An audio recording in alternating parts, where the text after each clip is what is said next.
तो आज हम लोग BCD 103 में शुरू कर रहे हैं इंटेलेक्चुअल डिसेबिलिटीज से संबंधित जो यूनिट है उसके बारे में। आपको याद होगा जब ऑफलाइन क्लासेस थी तो हमने HI कंप्लीट कर दिया था, BI मैंने पिछली बार बात कर ली थी। आज हम बात कर रहे हैं इंटेलेक्चुअल डिसेबिलिटीज का। जैसा कि हम सभी लोग जानते हैं कि जो हमारे 2016 में जो RPWD एक्ट आया उसमें 21 प्रकार की डिसेबिलिटीज को आइडेंटिफाई किया गया है। यहाँ ये बड़ी सोचने वाली बात है कि 21 टाइप ऑफ डिसेबिलिटीज को आइडेंटिफाई नहीं किया गया है। डिसेबिलिटीज बहुत सारी हैं, लेकिन 21 कैटेगरी को उन्होंने शेड्यूल किया हुआ है कि हम इसमें से कुछ बेंचमार्क डिसेबिलिटीज को लेंगे और कुछ एसोसिएटेड डिसेबिलिटीज को लेंगे और इन डिसेबिलिटीज के ऊपर हम अपने स्कूलों में ध्यान देंगे। ये मेन बात थी कि जिससे हम उनका डेवलपमेंट कर सकें और स्कूल्स में खासतौर पे उनको इन्वॉल्व कर सके इंक्लूसिव एजुकेशन के दौर में। तो इसमें से एक जो डिसेबिलिटी पहले बेंचमार्क डिसेबिलिटीज होती थी, उनमें से 3-4 प्रकार की डिसेबिलिटीज को हम लोग बात करते थे। पहला होता था हियरिंग इंपेयरमेंट, फिर था विजुअल इंपेयरमेंट, फिर था मेंटल टार्डेशन। अब इन्होंने क्या किया है, मेंटल टार्डेशन को केवल मेंटल हेल्थ से जोड़कर नहीं देखा गया है, बल्कि उसके व्यवहार से भी जोड़कर देखा गया है। उसके व्यवहार से उसके जो परफॉर्मेंस है उससे जोड़कर देखा गया है। इसीलिए अब उसका नाम इंटेलेक्चुअल डिसेबिलिटी कर दिया गया है।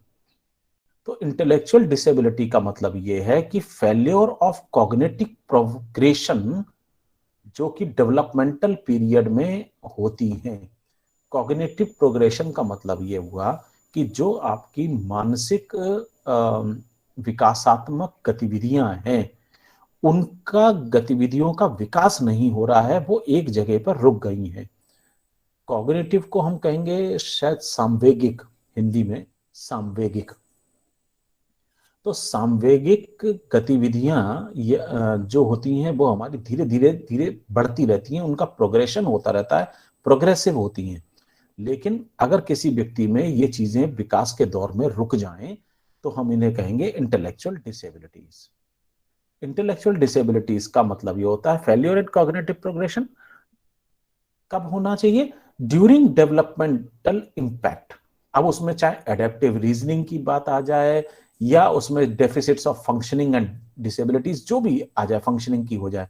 तो मेनली जब हम लोग कहते हैं दो मेन एरिया में देखा जाता है, एक होता है इंटेलेक्चुअल फंक्शनिंग और एक होता है एडेप्टिव बिहेवियर। इंटेलेक्चुअल फंक्शनिंग मतलब आपके जो दिमाग है वो किस तरीके से बुद्धिमत्तापूर्ण कार्रवाई करता है, सोच रखता है, और एडेप्टिव बिहेवियर कि हम उस सोच को अपने व्यवहार में किस प्रकार बदलते हैं। हम सब जानते हैं कि कपड़ा पहनना हमारे लिए बहुत जरूरी है। नंगा कोई नहीं घूम रहा है, लेकिन कपड़ा तो पहनेगा। हम सब जानते हैं अगर हम कहीं बाहर जा रहे हैं, घूमने के लिए जा रहे हैं, मार्केट में जा रहे हैं, तो क्या हम कपड़ा पहनेंगे या नहीं पहनेंगे? निश्चित रूप से हम कपड़ा पहनेंगे। तो ये इंटेलेक्चुअल फंक्शनिंग हुई कि भाई कहीं जा रहे हैं, किसी के सामने जा रहे हैं, कपड़ा पहनना चाहिए। लेकिन क्या मुझे कपड़ा पहनना आता है? क्या अगर एक शर्ट दे दी जाए हम उस शर्ट को पहन सकते हैं? उसको बटन करना, अनबटन करना, उसमें हाथ डालना, ये सब हमें आता है? तो ये हुआ एडेप्टिव बिहेवियर। हम जो सीखते हैं, जिस व्यवहार को हम एडेप्टेशन पे ले लेते हैं, वो एडेप्टिव बिहेवियर कहलाएगा। तो इंटेलेक्चुअल फंक्शनिंग क्या है? It involves the ability to reason. पहली बात, यानी कारण बताने का हमारी एबिलिटी होनी चाहिए कि किस कारण से कोई चीज या घटना हो रही है। एबिलिटी टू प्लान, योजना बनाना। एबिलिटी टू सॉल्व प्रॉब्लम्स, समस्याओं को सुलझाना, इसकी एबिलिटीज। एब्स्ट्रैक्ट थिंकिंग, जो चीजें हमें दिखाई नहीं देती उनके बारे में भी हम सोच लेते हैं। ईश्वर, जैसे हम ईश्वर के बारे में सोचते हैं, ईश्वर को किसी ने नहीं देखा लेकिन हम सोच लेते हैं कैसा होगा। फिर है कॉम्प्रिहेंड कॉम्प्लेक्स आइडियाज, जो हमारे बहुत ही कॉम्प्लेक्स आइडिया हैं उनको सोचना, किसी भी जटिल समस्या को सोचना। ये एबिलिटी भी हमारी इंटेलेक्चुअल फंक्शनिंग में आती है। या अपने एक्सपीरियंसेस के द्वारा सीखना, ये भी इंटेलेक्चुअल फंक्शनिंग है। इंटेलिजेंस या इंटेलेक्चुअल फंक्शनिंग को जब हम नापने बैठते हैं तो हमें पता ही है, सब जानते हैं इसके विषय में, उसको हम नापते हैं आईक्यू से, इंटेलिजेंस क्वेश्चंट, बुद्धि लब्धि का जो गुणांक होता है, तो बुद्धि लब्धि गुणांक क्वेश्चंट, इंटेलिजेंट क्वेश्चंट, आईक्यू, ये तो है ही। तो आईक्यू के हिसाब से अगर हम देखें तो जो हमारे पास नॉर्म्स हैं, हमारे पास जो मानक हैं, उनके हिसाब से 70 से नीचे अगर किसी व्यक्ति का इंटेलिजेंस क्वेश्चंट या आईक्यू है तो हम उसको कहते हैं कि ये इंटेलेक्चुअल फंक्शनिंग इस व्यक्ति की प्रभावित है। अब आती है बात एडेप्टिव बिहेवियर की। एडेप्टिव बिहेवियर क्या है? ये कलेक्शन ऑफ कॉन्सेप्ट है। हमारे पास किसी भी चीज की जो समझ है वो कॉन्सेप्ट है ना, हम उसको कॉन्सेप्ट के रूप में लेते हैं। अच्छा ये बताइए, काफी लोगों ने तो सुना ही होगा, देखा भी होगा, चूहा देखा है किसी ने? Yes sir. देखा है, वेरी गुड। दो अंग्रेजी के शब्द होते हैं, एक होता है रैट और एक होता है माउस। दोनों में क्या फर्क है भाई? हिंदी में तो चूहा है, लेकिन अंग्रेजी सर में रैट है रैट और माउस। सर क्या फर्क है? हाँ श्वेता बताइए। सर रैट मीन्स होता है बड़े चूहे को हम रैट बोलते हैं, और जो छोटा चूहा होता है उसे माउस बोलते हैं। अच्छा, जो छोटा चूहा अगर मान लो कोई बच्चा है तो उसे माउस कह दें, और जैसे ही वो बड़ा होने लगे तो उसको रैट कहना शुरू कर दें? सर साइज में डिफरेंस होता है शायद। हाँ तो साइज ही तो बड़ा तो होगा, बच्चा है छोटा सा, अब बाद में धीरे धीरे बड़ा हो जाएगा। तो इसको, हाँ काफी हद तक आप सही बात बोल रही हो, लेकिन उसका एक फर्क है। माउस वो होता है जो घरों के अंदर मिलता है, छोटे छोटे चूहे, और रैट वो होते हैं जो खेतों में मिलते हैं, मिट्टी वाले, बड़े बड़े होते हैं। अब ये कॉन्सेप्ट की बात है, ये एक प्रत्यय है। हमने एक उदाहरण लिया चूहे का, इसी तरीके से हम क्रोकोडाइल, एलिगेटर, दो बात कह सकते हैं। एक टेक्निकल वर्ड एंड होता है पिजन, माउस, जो कंप्यूटर में यूज करते हैं माउस। हाँ नहीं, माउस तो बिल्कुल जो घर में है वो mouse, mouse which is in the house. तो दूसरी चीज हो गई रैट जो खेतों में होगा, है ना। तो ये हमारे प्रत्यय की बात है, कॉन्सेप्ट की बात है, किसी चीज को हम कैसे समझते हैं, किस तरीके से हमारा एक प्रत्यय बनता है, ये है कलेक्शन ऑफ कॉन्सेप्ट। ये हमारा एडेप्टिव बिहेवियर का एक वो है। दूसरा है collection of social and practical skills. हमारे पास सामाजिक तौर तरीके क्या हैं? आप किसी के पास में जाएंगे, नमस्ते करते हैं कि नहीं करते हैं? हाथ जोड़ के नमस्ते करते हैं कि वैसे ही हाथ उठा के नमस्ते कर देते हैं? किसी को थप्पड़ दिखा के नमस्ते करते हैं या दोनों हाथ जोड़ते हैं? तो ये हमारी सोशल बिहेवियर्स हैं, प्रैक्टिकल स्किल्स हैं। कई बार ऐसा भी होता है कि हमें मालूम है कि गलत चीज को हमें बर्दाश्त नहीं करना है, उसके प्रति आवाज उठाना भी है, लेकिन गलत हो रहा है वो देखते हुए आप आवाज उठाते हैं या नहीं उठाते हैं? ये आपकी एडेप्टिव बिहेवियर है। मान लीजिए एक आदमी दूसरे को पीट रहा है, आपको मालूम है अत्याचार के विरुद्ध आवाज उठानी है, क्या आप उसका विरोध करेंगे? हाँ या ना? Yes sir. ठीक। और पीटने वाला एक बहुत तगड़ा पहलवान है जिसके हाथ में 4 गन्स भी हैं, करेंगे? यस सर, बिल्कुल यस करेंगे। सर। अब वो गोली चला दे आपके ऊपर, सर जब मान लीजिए उसका वो करेंगे तो गोली भी चला देगा, कोई बात नहीं, लेकिन न्याय के प्रति तो बोलना चाहिए ना सर, अन्याय नहीं के प्रति। चाहिए, चाहिए, फिर वो चाहिए पे आ गई, आप क्या करेंगे वो बात है। तो यहाँ पर हमारे पास दो बातें हैं।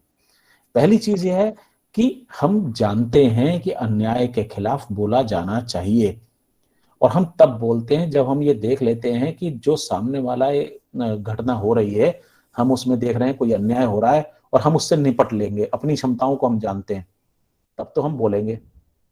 और जब आप ये देख लेते हो कि यार हमारी स्थिति नहीं है बोल मालने की, आप तो हैं पतले दुबले और सामने वाला है बहुत तगड़ा, तो आप क्या करोगे? चुपके से निकल लोगे पतली गली से।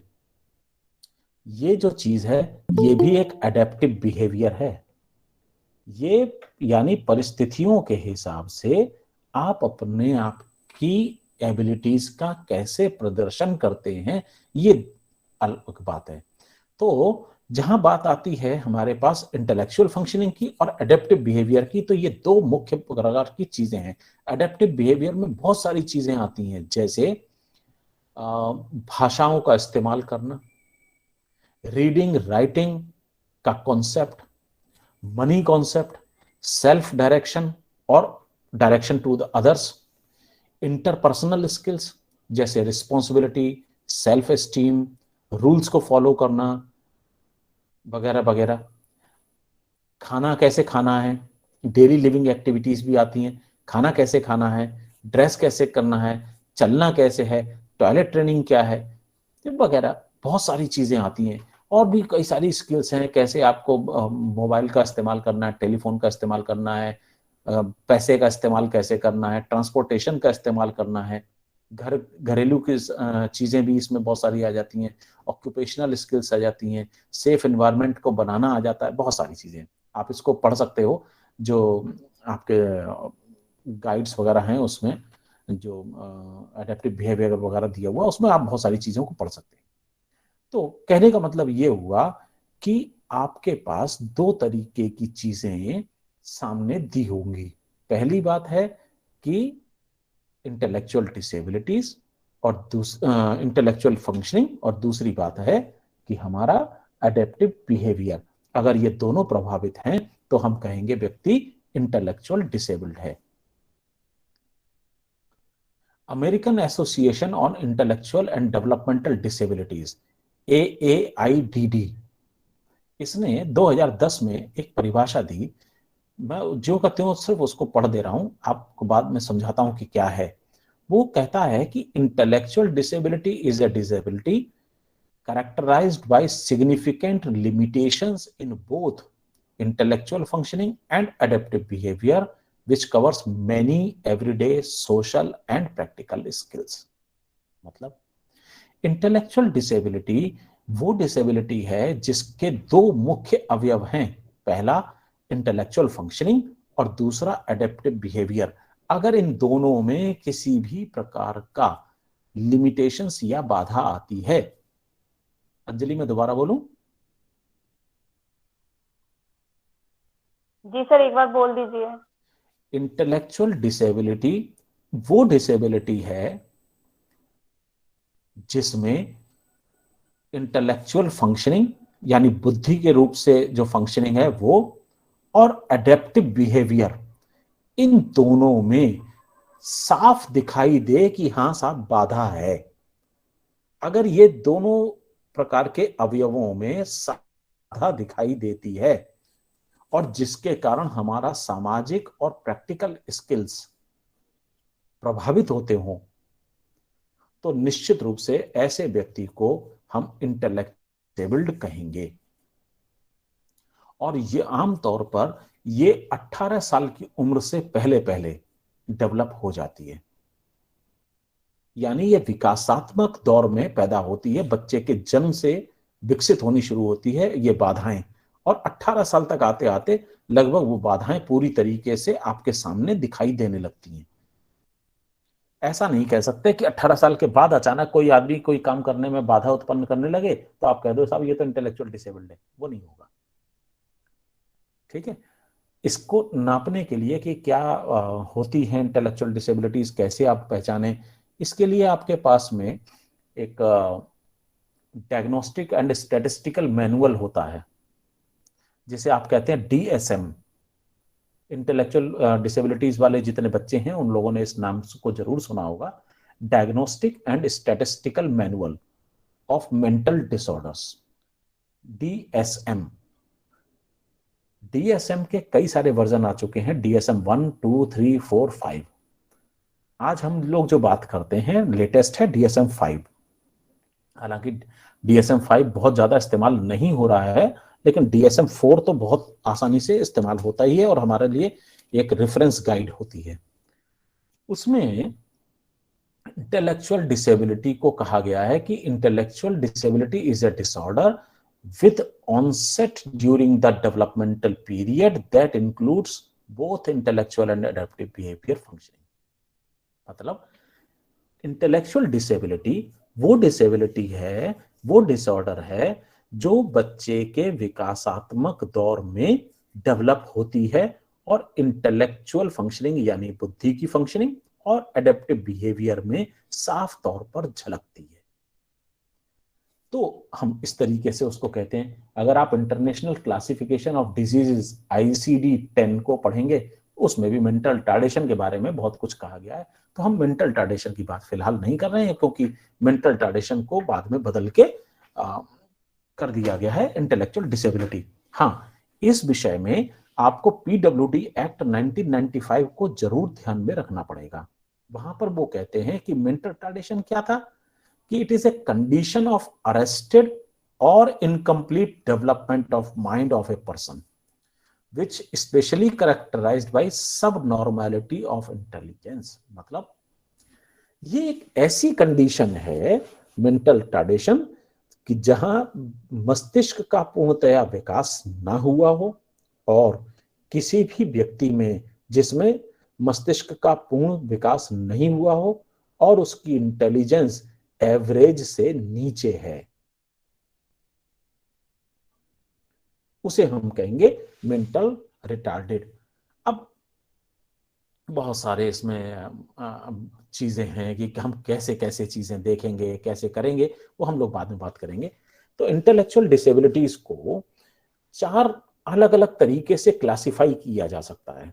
पहला है साइकोलॉजिकल बेस, दूसरा है मेडिकल बेस, फिर है एजुकेशनल बेस और फिर है ICF के बेस पर, जो इंटरनेशनल क्लासिफिकेशन ऑफ फंक्शनिंग है उसके आधार पर। तो सबसे पहले हम बता रहे हैं 4 चीजें हो गई। पहला हो गया साइकोलॉजिकल, दूसरा मेडिकल, तीसरा एजुकेशन और चौथा international classification of functioning ICF, इसके आधार पर। तो हम एक एक करके बात कर लें। साइकोलॉजिकल बेस मतलब IQ पर आधारित चीजें। इसमें यह कहा गया कि क्लासिफिकेशन हम करते हैं माइल्ड, मॉडरेट, सीवियर, प्रोफाउंड, 4 तरीके से। माइल्ड, मॉडरेट, सीवियर और प्रोफाउंड। माइल्ड कौन हुआ? ऐसे व्यक्ति जिनकी IQ 50 से लेके 69 के बीच में है। मॉडरेट कौन हुए? जिनकी IQ 35 से लेके 49 के बीच में है। और सीवियर वो हुए जिनकी IQ 20 से लेके 34 के बीच में है, 20 to 34। और अगर 20 से भी नीचे IQ है तो व्यक्ति माना जाएगा प्रोफाउंड मेंटल रिटार्डेड यानी इंटेलेक्चुअल डिसेबल्ड।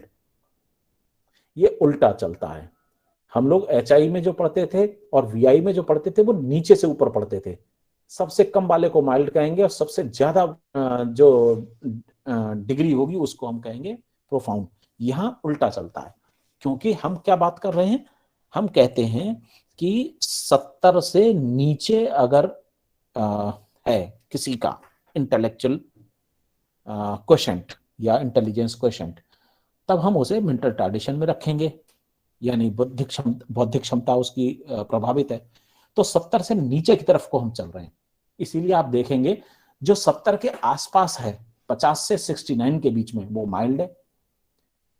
फिर उससे नीचे जाएंगे तो मॉडरेट हो जाएगा, यानी 35 से 49, और फिर सीवियर हो जाएगा 20 से लेके 34, और 20 से भी नीचे है तो प्रोफाउंड। तो ये क्लासिफिकेशन है इंटेलेक्चुअल डिसेबिलिटी का। फिर बात आती है medical base. Medical base, intellectual disabilities के मेडिकल बेसिस क्या हो सकते हैं? जो उसके इटियोलॉजिकल कॉजेज हैं हम उनकी बात करते हैं। मतलब क्यों होता है इंटेलेक्चुअल डिसेबिलिटी? किसी इंफेक्शन के कारण से हो सकता है, किसी जहरीले पदार्थ के अंदर के यानी इंटॉक्सिफिकेशन जिसे कहते हैं, इंटॉक्सिकेशन, ट्रॉमा के कारण से हो सकता है, कोई सदमा लगे, कोई मेटाबॉलिज्म में आए हुए चेंजेस के कारण से होता है। मेटाबॉलिज्म का मतलब ये हुआ कि हमारे शरीर में जो गतिविधियां होती रहती है ना ऑटोमेटिकली केमिकल तौर पर, हम उनको कहेंगे मेटाबॉलिक, जो हमारी ग्रोथ के लिए जरूरी है। फिर आता है क्रोमोसोमल एबनॉर्मेलिटीज। क्रोमोसोमल एबनॉर्मेलिटीज का मतलब तो समझते हो, क्रोमोसोम्स वो सबसे छोटी चीजें हैं जो हमारे जेनेटिक स्ट्रक्चर को बनाती हैं, जीन्स का निर्माण करती हैं। और क्रोमोसोम्स के कारण से ही कोई भी व्यक्ति ये तय होता है कि वो पुरुष है या महिला, वो लड़का है या लड़की। तो क्रोमोसोम्स में गड़बड़ियां हो जाती हैं। मैं इसको थोड़ा सा और अभी आगे बता दूंगा। फिर है साइकेट्रिक एनवायरनमेंट। साइकेट्रिक एनवायरनमेंट का मतलब होता है हमारे जो मानसिक रूप से हम जो अपनी गतिविधियां करते हैं, अगर हमें वैसा वातावरण नहीं मिल रहा है, जो स्वस्थ वातावरण है वो नहीं मिल रहा है, मानसिक रूप से आप परेशान हैं, तो भी आपका वहां पर प्रभाव पड़ सकता है। हालांकि ये जितनी भी चीजें हैं वो दोनों के ऊपर इफेक्ट डालेंगी, बच्चे के ऊपर भी और उनकी माँ के ऊपर भी। अगर वो माँ में ही कोई प्रॉब्लम है, जैसे साइकेट्रिक प्रॉब्लम है, तो नेचुरली बच्चे में वो स्ट्रेस जाएगा, वो एंग्जाइटी जाएगी, और उसके कारण से बच्चे को भी परेशानी हो सकती है, वो मेंटल टार्गेट हो सकता है। फिर बात आती है एजुकेशनल बेस्ड। हम पढ़ाई लिखाई के हिसाब से भी इंटेलेक्चुअल डिसेबिलिटी को कई भागों में बांट सकते हैं। तो मुख्यतः 3 हिस्से हैं। पहला है एजुकेबल इंटेलेक्चुअल डिसेबिलिटी, यानी ऐसे व्यक्ति जिन्हें हम एजुकेशन दे सकते हैं।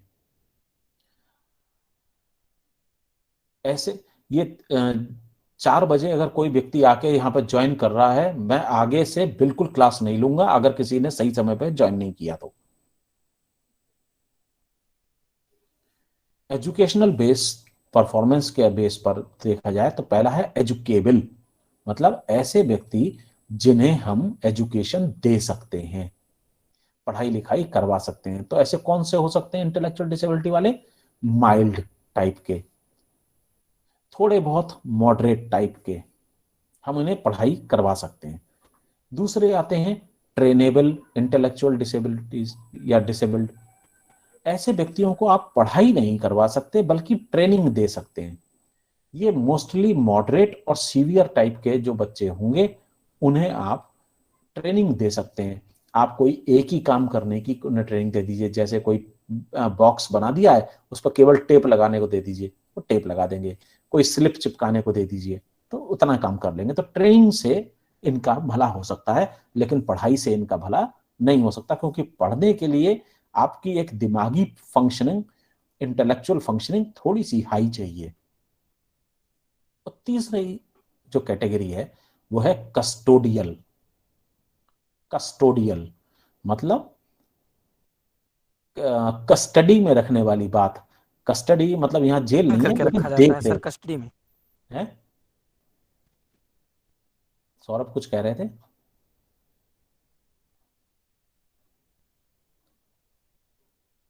कस्टोडियल का मतलब है देखभाल कस्टडी में उन बच्चों को रखते हैं जिनको सर देख रेख में रखा जाता है। हाँ बिल्कुल सही है, देख रेख वाला। सर नहीं तो वो खतरा सर खुद को या दूसरे को पहुंचा देंगे। एग्जैक्टली तो ये बच्चे होंगे कस्टोडियल, यानी इनकी देखभाल करने के लिए किसी ना किसी को हर समय साथ में रहना ही होगा। इनको आप अपनी देखभाल में ही रख सकते हैं, ना तो इन्हें ट्रेनिंग दी जा सकती है, ना इनकी पढ़ाई लिखाई कराई जा सकती है। तो मोस्टली प्रोफाउंड टाइप के जो इंटेलेक्चुअल डिसेबिलिटी वाले होते हैं वो कस्टोडियल में ही जाते हैं। अब बात आती है आईसीएफ बेस्ड, जो हमारे हेल्थ और हेल्थ रिलेटेड डोमेन्स हैं, जो इंटरनेशनल क्लासिफिकेशन के हिसाब से बताए गए हैं, वो हैं इंटरमिटेंट। उनके लिए कुछ बेसिक सपोर्ट की जरूरत होती है, जैसे इंटरमिटेंट सपोर्ट मतलब बीच बीच में उनको सपोर्ट देते रहो, बाकी वो अपना काम कर लेंगे। नहीं नहीं ऐसे नहीं, वैसे करो, नहीं नहीं वो बात करो, ये कर लो, हम लोग कहते हैं ना किसी को, केवल एक दूर से डायरेक्शन देते हैं, नहीं बेटा ऐसे नहीं, उसको उस तरीके से चिपकाओ, इधर से मत चिपकाओ, दाएं से चिपकाओगी बाएं से चिपकाओ। तो ये केवल बीच बीच में अगर आपने उनको एक प्रॉम्प्ट कर दिया, एक दिशा निर्देश दे दिया, तो फिर वो उसी काम को करते रहेंगे। फिर होता है लिमिटेड सपोर्ट। आप सपोर्ट तो देंगे लेकिन लिमिटेड सपोर्ट देंगे। जैसे अगर बच्चे से कहा गया कि एक बक्से को चिपकाना है, जो नहीं आते गत्ते के बॉक्सेस, हम अपने कार्टन्स कहलाते हैं, तो लिमिटेड सपोर्ट का मतलब होता है कि आप केवल दोनों ढक्कनों को दो दबा के रखेंगे, वो केवल टेप चिपका देगा, तो लिमिटेड सपोर्ट है। एक्सटेंसिव सपोर्ट, आप बच्चे का हाथ पकड़कर उससे कोई काम करवा रहे हैं। और फिर आता है परवेसिव सपोर्ट, जहां बच्चा खुद सबसे कम एक्टिव होता है लेकिन ज्यादातर आप काम कर रहे होते हैं उसका। 98% तक आप काम कर रहे होते हैं, वो केवल 1 या 2% अपना काम कर रहा होता है। तो ये जो चीजें हैं वो थोड़ा सा बहुत ही अलग किस्म की हैं। ये तो क्लासिफिकेशन की बात आ गई। आप पहचानेंगे कैसे कि कोई व्यक्ति आपका इंटेलेक्चुअल डिसेबिलिटी वाला है या नहीं है? तो इसकी कुछ कैरेक्टरिस्टिक्स हैं, कुछ जनरल कैरेक्टरिस्टिक्स हैं जिनके आधार पर हम पहचान सकते हैं। तो जनरल में है जैसे डेवलपमेंटल माइलस्टोन्स में डिले हो जाना, पुअर मोटर कोऑर्डिनेशन, छोटा सिर हो जाना, या थोड़ा सा क्या कहते हैं मंगोलिक अपीरियंस, मंगोल जैसा चाइनीज टाइप का अपीरियंस, आंखें पिचकी हुई होना, जीभ का मोटा होना वगैरह वगैरह, डाउन सिंड्रोम का जैसे आप कहते हो। तो ये कुछ है। उसके सोशल कैरेक्टरिस्टिक्स में आएंगे, जैसे सोशल डेवलपमेंट में डिले हो जाना, difficulty in language and communication. Psychological characteristics में आपके आ जाते हैं जैसे शॉर्ट अटेंशन, इंटेलिजेंस क्वेश्चन का 70 से कम होना, कंसंट्रेशन ना होना वगैरह वगैरह। और एजुकेशनल करन आपको पता ही है सब किस तरीके से होंगे। तो मैंने ये आपको कॉजेस के विषय में जो बताया वो वैसे ही आएंगे जैसे कि आप HI में पढ़ते थे या VI में मैंने आपको बताया कि प्री नेटल, नेटल और पेरीनेटल वगैरह जो बताए थे, तो वो उसमें ही आप बांट के रख सकते हैं कि कौन कौन से कॉजेस कब कब हो सकते हैं। मैं आपको उसका एक पूरा का पूरा वो भेजे दे रहा हूँ, जिससे कि आपको ये पता चल जाए कि एग्जैक्टली आप उसको देखेंगे कैसे। ठीक है, मैं इसको अभी भेज रहा हूं, आपको शेयर कर दे रहा हूं। तो इंटेलेक्चुअल डिसेबिलिटीज का ये। अब सवाल ये उठता है कि आप इन बच्चों को पढ़ाएंगे कैसे? तो मैंने अभी आपको थोड़ी देर पहले बताया कि अगर एजुकेबल है तो आप पढ़ा लेंगे, अगर एजुकेबल नहीं है तब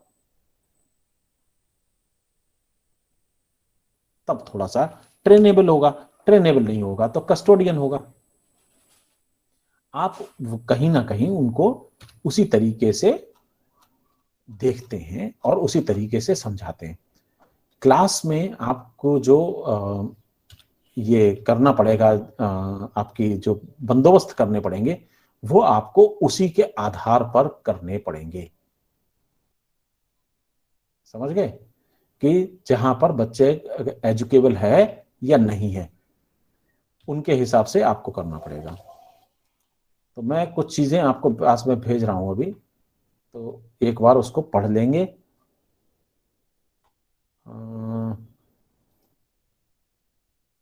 हाँ, मैं भेज रहा हूं अभी। आपके ग्रुप कौन सा है?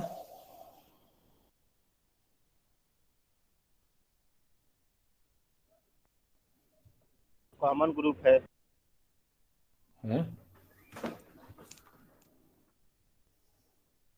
सर अरविंद को शेयर कर दीजिए, वो शेयर कर देगा सर। क्या हुआ?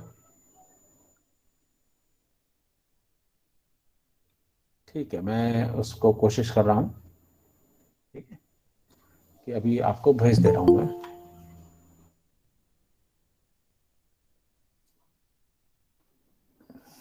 नहीं, मैं आपके उसी पे भेज दे रहा हूं ना, क्या नाम है,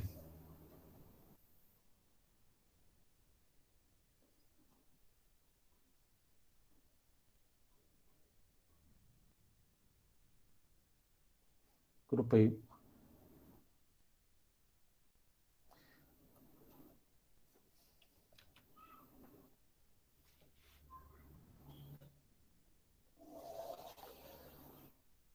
एक सेकेंड।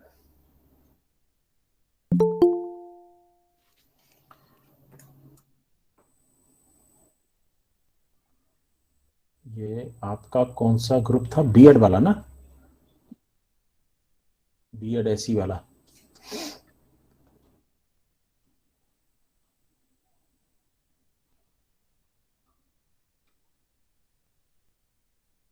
देखिए आपके पास मैंने अभी एक पीडीएफ फाइल भेजी है, मिली आप लोगों को?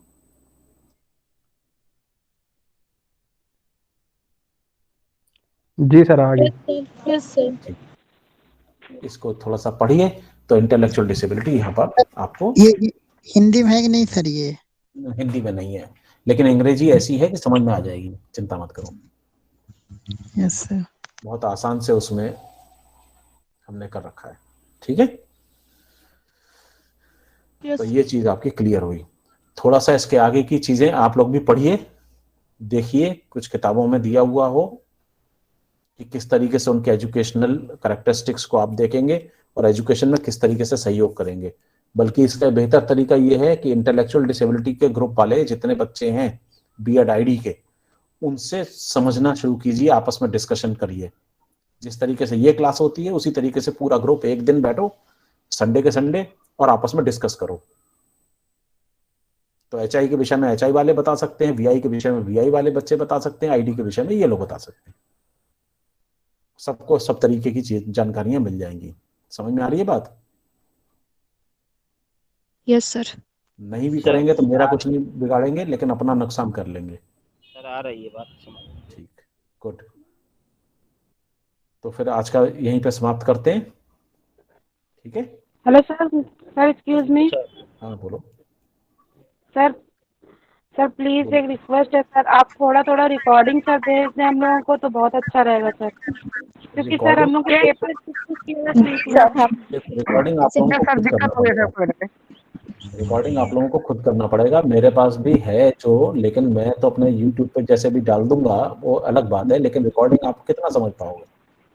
सर हम लोग समझ लेंगे सर, थोड़ा ही थोड़ा अगर मिल जाएगा कंटेंट तो हम लोग समझ लेंगे सर। तो कंटेंट तो मैं आपके पास में जो भी होता है मैं शेयर कर देता हूँ सर। पीडीएफ में पीडीएफ में नहीं समझ में आता। पीडीएफ में सर ऑडियो में चाहिए सर, वो उसको हम लोग सर पढ़ नहीं सकते हैं सर, उसमें दिक्कत होती है सबसे ज्यादा। बच्चों के लिए बोल रहे हो?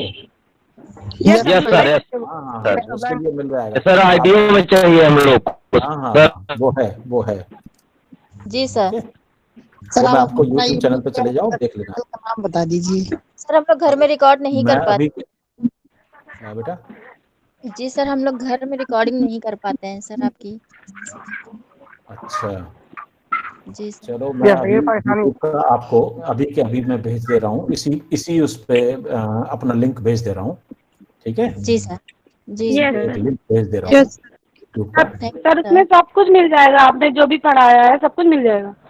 हाँ, कोशिश तो यही रहती है कि मैं अपडेट कर दिया करूँ, लेकिन बस कभी कभी होता है कि नहीं हो पाता है, तो एक अलग बात है कि लेकिन आमतौर पे आपको मिल जाएगा, ज्यादातर चीजें मिल जाती हैं। जी सर। ये मैं भेज रहा हूँ अभी अपना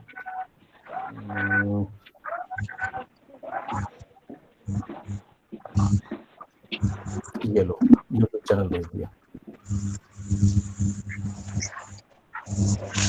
ठीक है? बाकी मैं जैसे जैसे आता जाएगा उस पर अपलोड होता जाएगा, वैसे वैसे उसका लिंक भेजता जाऊंगा। Okay sir, thank you sir. Thank you sir. इसी ग्रुप पे भेजते रहिएगा प्लीज। हाँ हाँ जी सर। ठीक है।